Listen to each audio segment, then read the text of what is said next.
America வாஷிங்டனில் கடந்த வாரம் நடைபெற்ற அதிபர் தேர்தல் விவாதத்தில் தனது மோசமான அடைவு நிலைக்கு இடைவிடாத சர்வதேச பயணங்களே காரணம் என அந்நாட்டு அதிபர் ஜோ பைடன் குற்றம் சாட்டியுள்ளார்.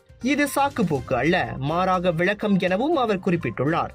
விவாதத்திற்கு முன் உலக நாடுகளை வலம் வந்தது அவ்வளவு விவேகமான செயல் அல்ல என்பதையும் பைடன் ஒப்புக்கொண்டுள்ளார்.